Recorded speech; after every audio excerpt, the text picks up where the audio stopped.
आज इस वीडियो में हम जानेंगे बिग बॉस के बैक साइड के बारे में कि इसमें क्या से क्या होता है। इसमें जो भी चीज़ चल रहा होता है या स्क्रिप्टेड होता है या फिर रियलिटी होता है, इन सभी चीज़ों के बारे में हम जानेंगे। जब बिग बॉस ओटीटी चल रहा था तो उस समय एक अफवाह हुआ था कि जो ध्रुव राठी हैं वो अभी वाइल्ड कार्ड एंट्री करने जा रहे हैं। और हर एक न्यूज़ ने, हर एक न्यूज़पेपर ने इस बात को कहा था कि वह जल्द ही Dhruv Rathee wild card entry लेने जा रहे हैं। लेकिन इस बारे में ध्रुव राठी ने क्या कहा, ये सुनिए। मैं क्लियरली कहना चाहूंगा कि इनवाइट करना तो छोड़ो, अगर ये मुझे पैसे भी ऑफर करें इस शो में आने के लिए, लाखों करोड़ों जितने भी पैसे ऑफर करें इस शो में आने के लिए, ऐसे नॉनसेंस शो में मैं अपनी जिंदगी में कभी नहीं जाऊंगा। मेरी राय में ये एक बहुत ही चीप तरीका है पैसा और फेम कमाने का, जिसका समाज पर एक बहुत बुरा असर पड़ता है। तो आज इस वीडियो में हम बिग बॉस के बारे में पूरी जानकारी जानेंगे। उससे पहले यदि आप हमारे चैनल पर नए हैं तो सब्सक्राइब कर लीजिए मेरे चैनल और चैनल के साथ जुड़ जाइए ताकि ऐसे इंटरेस्टिंग वीडियो आपके साथ पहुंचती रहे। चलिए इस वीडियो को स्टार्ट करते हैं। इस बार के ओटीटी विनर एल्विस यादव, जो कि इस ओटीटी बिग बॉस ओटीटी को जीत चुके हैं, और पूरी तरह इनका ही माहौल है कि इनका जो फॉलोअर्स है वो बहुत ज़्यादा बढ़ गए हैं। लेकिन जो इस शो में दिखाया जाता है, जैसे बहुत समय पहले एल्विस यादव ने एक बात कही थी, इस बात को आप ध्यान से सुनिए। हमें ये अंदाजा होता है कि हमारे देश में कितने खाली बैठे हैं जिनको ऐसी मूवी देखने में मजा आता है, जिन मूवीज का ना कोई सर है पैर है। पर सल्लू भाई की मूवी है, 1000 रुपए की टिकट हो, भाई की मूवी है, देखनी है तो उन्होंने बात सही कहा था कि इस सब को नहीं देखना चाहिए जिस शो का सर या पैर ना हो, या फिर ऐसी फिल्में जो कि हमारे जीवन में कोई भी बेनिफिट नहीं देती या फिर कुछ उससे नॉलेज नहीं मिलता। इसके बारे में हम थोड़ा डिटेल से बात करते हैं कि बिग बॉस की स्टार्ट कैसे हुआ था। इतिहास में चलते हैं। सन 1949 में जॉर्ज ऑरवेल ने एक नॉवेल पब्लिश किया जिसका नाम था 1984। इस किताब का नाम था।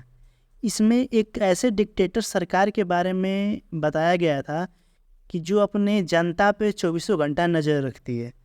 तो इस किताब में उन्होंने बताया था कि ऐसे डिक्टेटर जो सरकार होते हैं वो अपने जनता पे 24 आवर्स नज़र रखते हैं कि वो सब क्या कर रहे हैं, और उनकी निजी ज़िंदगी में भी दखल देते हैं। और इस किताब में उन्होंने बताया था इस सरकार को बिग ब्रदर, यानी बिग ब्रदर के कारण की जो किताब थी वो बहुत ज़्यादा उस समय फेमस हो गई थी। और इसमें बताया गया था कि big brother is watching you, मतलब कि जो बिग ब्रदर जो डिक्टेटर सरकार है जो हर समय जनता पर नज़र बनाए रखी है। फिर बाद में सन 1999 में नीदरलैंड के कुछ लड़कों ने इस बुक को पढ़कर इसी से कॉन्सेप्ट लिया और एक टीवी शो स्टार्ट कर दिया जिसका नाम रखा बिग ब्रदर, और एक ऐसा रियलिटी शो बना दिया कि जिसमें कुछ लोगों को यह एक घर के अंदर रखेंगे और जो भी कमांड होगा वह बिग ब्रदर के द्वारा दिया जाएगा। कुछ समय बाद यह शो पूरी तरीके से पूरी दुनिया में फेमस हो गया, और इसी कंसेप्ट को कॉपी करके America, Canada, Mexico, Brazil, Argentina, Australia, Indonesia, Thailand, Philippines, China, Russia जैसे इन सभी देशों ने इसी कॉन्सेप्ट पर अपना शो बना दिया बिग ब्रदर, और यह शो भी उनके देश में बहुत ज़्यादा पॉपुलर हो गया। और फिर बाद में इंडिया ने भी इसको कॉपी किया, लेकिन बिग ब्रदर के नाम से नहीं, बिग बॉस के नाम से इसे इंडिया में एक शो लॉन्च किया।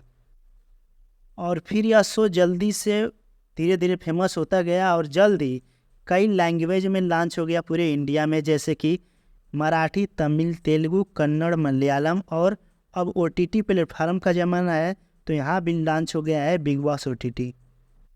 जॉर्ज ऑरवेल ने अपनी नॉवेल में यह क्रिटिसाइज़ किए थे, जो भी डिक्टेटर सरकार था उस समय का, उसको क्रिटिसाइज़ किए थे कि ये सब हमेशा लोगों पर नज़र बनाए रखते हैं, ये सब सही नहीं है, इसको ऐसे नहीं करना चाहिए था।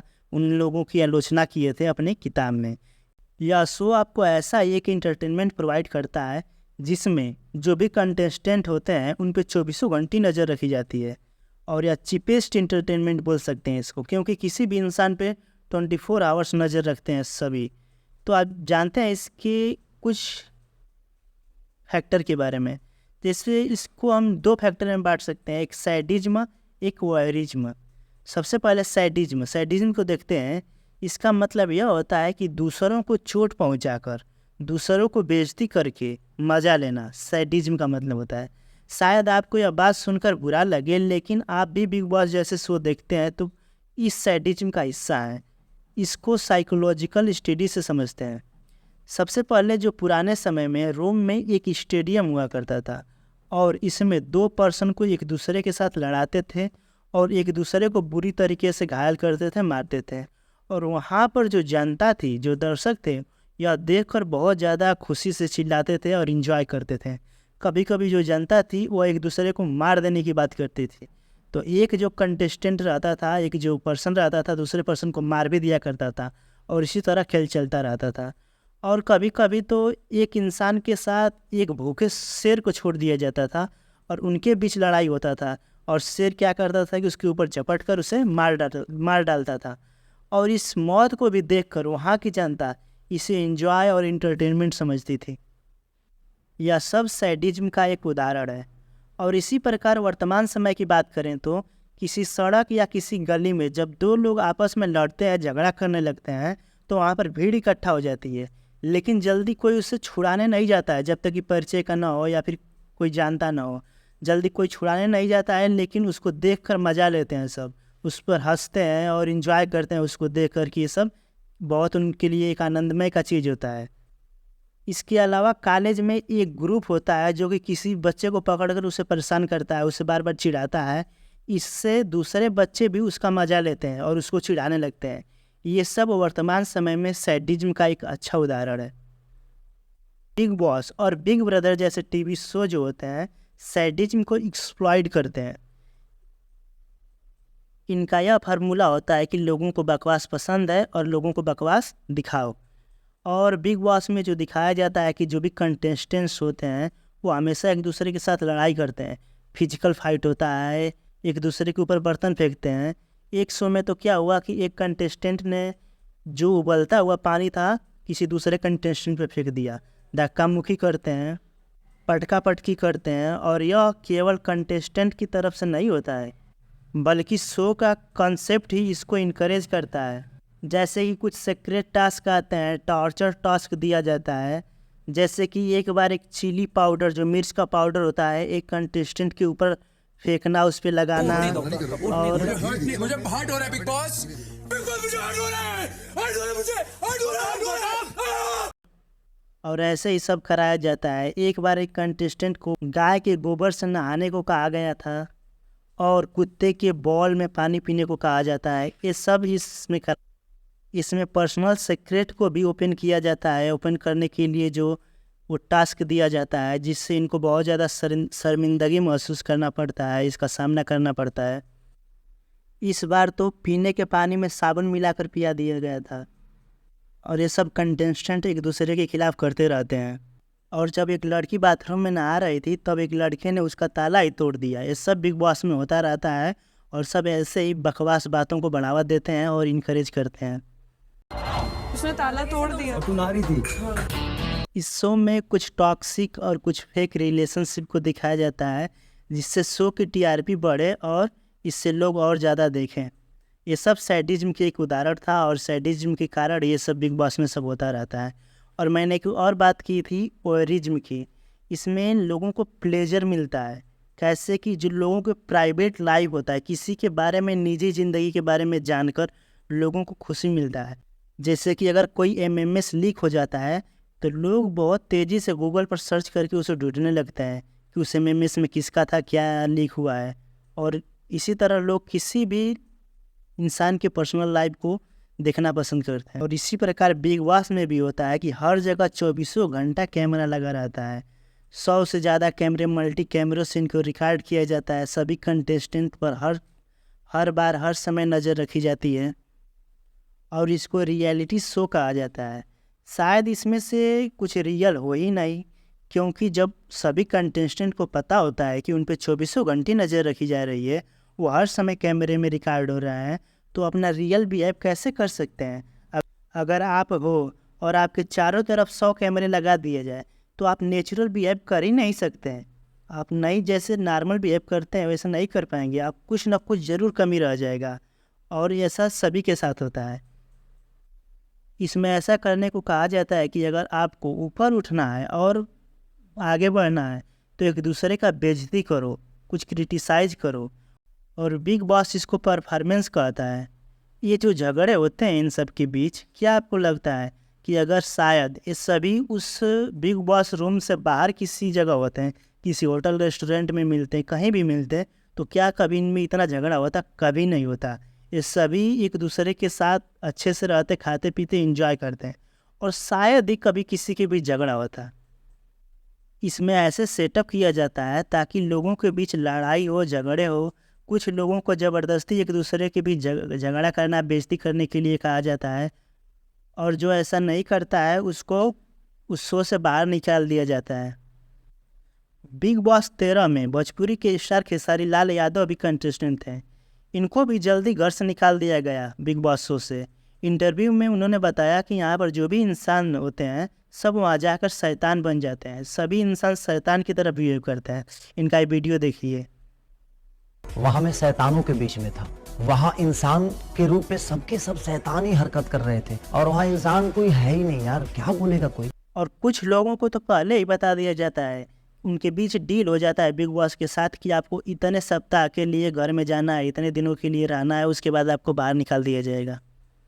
ऐसे बहुत सारे कंटेस्टेंट जब बाहर आते हैं तो वो बताते हैं कि मेरा इतना ही दिन के लिए डील था ताकि मैं इतने ही दिन रहूँगा। बिग बॉस 4 की winner Shweta Tiwari, big boss 6 की कंटेस्टेंट आस्का, बिग बॉस 11 की रनर अप हिना खान ने बताया कि यह शो हेवली एडिटेड होता है। लंबी लंबी वार्तालाप को केवल 2 लाइन्स में दिखाया जाता है। इस शो में जानबूझकर ऐसा दिखाया जाता है कि जो भी कंटेस्टेंट्स होते हैं उनमें मिसअंडरस्टैंडिंग है। आस्का ने बताया कि वह एक बार एक फीमेल कंटेस्टेंट को एक बाम लगा रही थी उनके हाथ पे, जब एक एलर्जिक रिएक्शन हुआ था, लेकिन शो के एडिटर्स ने एडिटिंग ट्रिक का यूज करके आधा ही चीज़ दिखाया और ऐसा दिखाया कि मानो वह एक लेस्बियन है। शायद जो बिग बॉस का शो है स्क्रिप्टेड ना हो, लेकिन इसमें सभी कंटेस्टेंट जो एक दूसरे की बुराई करते हैं, झगड़ा करते हैं, इसके लिए इनक्रेज किया जाता है। इससे चैनल को मसाला मिलता है, और जो चैनल 24 घंटे रिकॉर्डिंग करता है उसमें से केवल 50 मिनट का 1 घंटे का शो बनाता है, और उस 50 मिनट के शो में बदल कर वह उसी 50 मिनट को रखता है जिसमें सबसे ज़्यादा मसाला होता है।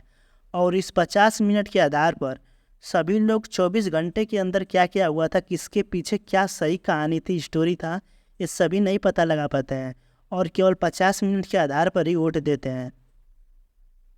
और इसमें कभी भी किसी को निकाल दिया जाता है, और किसी को भी वाइल्ड कार्ड एंट्री दी जाती है, और सीक्रेट टास्क से चैनल के द्वारा दिया जाता है, जो भी टास्क दिया जाता है चैनल के द्वारा। और इसमें कौन कैप्टन रहेगा, किसको क्या करना होगा, कोई सीक्रेट टास्क दिया जाता है जिससे लोगों के बीच में विवाद बढ़े और ज़्यादा झगड़ा करे और चैनल को मसाला मिले। और ध्यान से देखा जाए तो पूरे शो में इससे पूरा 1% भी एजुकेशन नहीं मिलता, चाहे सोशल इश्यू हो, लिटरेचर, साइंस, टेक्नोलॉजी, फिलॉसफी, किसी के भी बारे में हो, कोई भी नॉलेज नहीं मिलता है इस पूरे शो में। बस लोगों के बीच में झगड़ा होता है, पर्सनल लाइफ के बारे में बताया जाता है, वही देखा जाता है, और यही सब लोग देखना पसंद करते हैं। शो है शो बनाने वाले का, पैसा मिल रहा है शो बनाने वाले को, और टाइम जा रहा है हम जैसे जनता का, आप जैसे जनता का जो देख रहे हैं, और नॉलेज मिल रहा है 0। इससे सिर्फ इंटरटेनमेंट ही नहीं मिलता, आपकी, हमारी, या फिर जो भी लोग देखते हैं उनकी मेंटल हेल्थ ही ख़राब होने लगती है, और धीरे धीरे धीरे धीरे धीरे धीरे उनकी हेल्थ भी ख़राब होने लगती है। इस पर डॉक्टर मार्सिया सिरोटा का कहना है कि जैसे जंक फूड हमारे हेल्थ को ख़राब कर देते हैं, हमारे दांतों को ख़राब कर देते हैं, वैसे ही ख़राब रियलिटी शो, टीवी शो हमारे ब्रेन को ख़राब कर देते हैं। हम बुरे और र्यूड बन जाते हैं,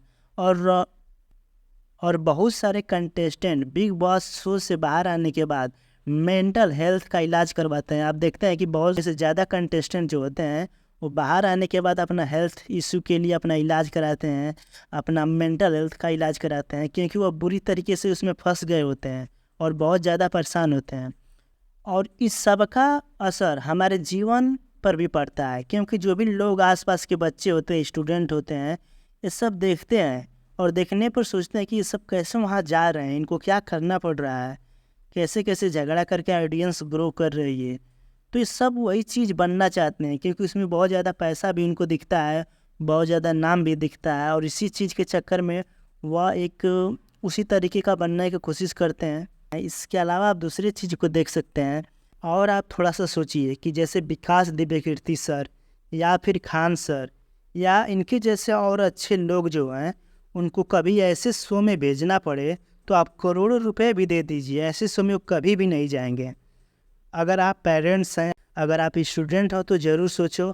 और कुछ लोग जो घर पर खाली बैठे रहते हैं, 24 घंटे बेरोजगार हैं, वे लोग देख सकते हैं, कोई बात नहीं। कुछ देखना ही है तो आप Awadh Ojha sir, Khan sir, Sandeep Maheshwari sir, Vikas Divyakirti sir जैसे लोगों की बातों को सुनो, जिसमें आपको हर एक वीडियो में कुछ ना कुछ नॉलेज मिलेगा।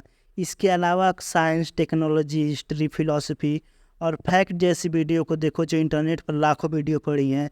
ऐसे वीडियो को देखने पर आपको कुछ सीखने के मिलेगा। इंटरटेनमेंट ही देखना है तो आप कुछ अच्छे इंटरटेनमेंट देखिए, जिससे आपको थोड़ा सा अच्छा लगे, आपका मेंटल हेल्थ सही रहे। हमेशा याद रखिए, a day without learning is a day wasted. आप जिस दिन कुछ ना सीखे वो दिन आपका बर्बाद है। आप हमेशा इस चीज़ को देखते रहिए और इसको यूज करते रहिए। और इस तरह आपको सारी बात समझ में आ गई होगी कि आपको क्या चीज़ करना है, क्या चीज़ नहीं करना है। फिर भी ये आपके ऊपर है, आप देखना चाहते हैं तो देखिए, नहीं देखना चाहते हैं तो मत देखिए। मेरा काम था बताना, मैं बता दिया। आपको जो अच्छा लगे वो सही है। अगर आपको यह चीज़ बुरा लगा है तो आप कमेंट बॉक्स में अपनी भड़ास निकाल सकते हैं। अगर आपको अच्छा लगा है तो कमेंट बॉक्स में तारीफ़ कर सकते हैं, ये आपके ऊपर है। और इस वीडियो को अंत तक देखने के लिए आप सभी का दिल से धन्यवाद। अगर आप मेरे चैनल पर नए हैं तो सब्सक्राइब कर लीजिए मेरे चैनल और मेरे चैनल के साथ जुड़ जाइए। और अगर आप हमारे साथ जुड़कर काम करना चाहते हैं तो आपको part time work from home करना पड़ेगा, जो आपको डेली से 2 से 3 घंटे के लिए 300 से 500 रुपये दिए जाएंगे, जो कि आप मंथली आराम से 6 से 12 हज़ार रुपये अर्न कर सकते हैं। और अगर आप काम करना चाहते हैं तो हमारे दिए गए डिस्क्रिप्शन बॉक्स में गूगल फॉर्म का लिंक है, उसको भर दीजिएगा, हमारी टीम आपको संपर्क कर लेगी। और आप हमें फॉलो कर सकते हैं यूट्यूब, फेसबुक, इंस्टाग्राम और किसी भी सोशल मीडिया पर। Thank you so much. जय हिंद।